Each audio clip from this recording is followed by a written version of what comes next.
afternoon. Just want to discuss today first home always being an investment, regardless of if you're going to lease it or you're going to move into it yourself.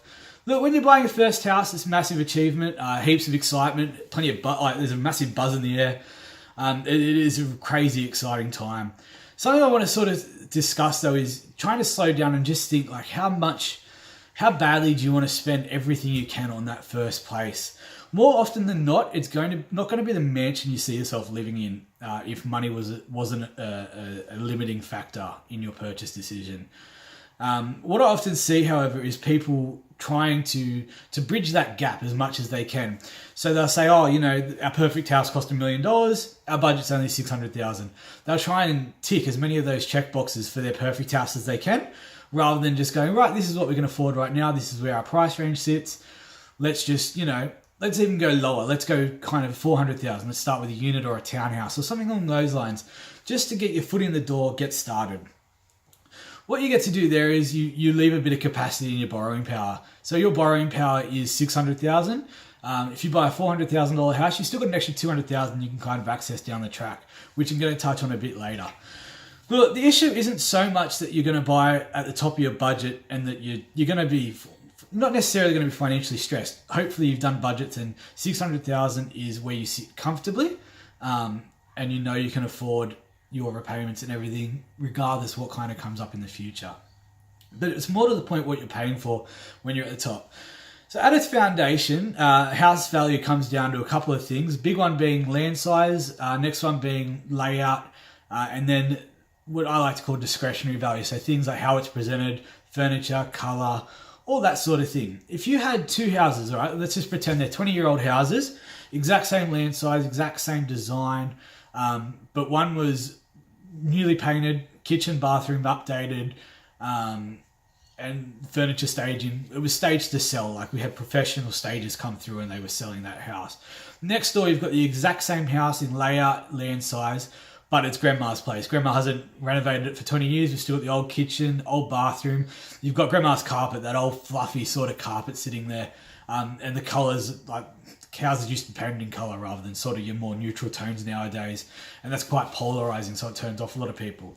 Grandma's house is generally going to be a fair bit cheaper than your really well presented place. But that really well presented place at the end of the day is really good furniture and nicely painted walls, like a good colour. Essentially that's it. Now, obviously kitchen, bathroom can do a bit, but the easy things is that things you can change, you can add value yourself. So you don't want to pay someone else to paint, essentially. That's kind of what we're going for there. So assuming you've bought the run-down house, you've spent some money cleaning it up, you've styled it how you like, which is, a bit more 2018 sort of style rather than 1990 sort of presentation. Look, the house isn't as polarizing, we're hoping. It appeals to a lot more people. Generally speaking, you'll add value just because your house appeals to more people. With that extra value now, you've created equity. You've created equity basically doing virtually nothing. Well, not doing nothing, but created equity from nothing just because more people want to buy your house. Now, that equity can be used for investment properties if that's something you're thinking. You can start a business, you want to leave work, that's your seed capital. The other thing, not so much equity, but if you've borrowed under your max borrowing power, you've got heaps of room sitting there. You can start families and, slow down at work if you want, if that's something you're interested in doing. You just have options. I don't think we should be buying at the top of our budget straight away. To sit down, write your goals. I think it's so important to kind of think like, right, we're a young married couple or we're engaged or we've been together a while, and whatever your circumstances are, just sit down and have a think and go, look, this is what our next 5 years looks like. Then decide what you want to do. If you want to start investment properties, you've got to find more deposits. You've got to have room to borrow. So your income has to either grow or you need to have spare borrowing power from the get-go.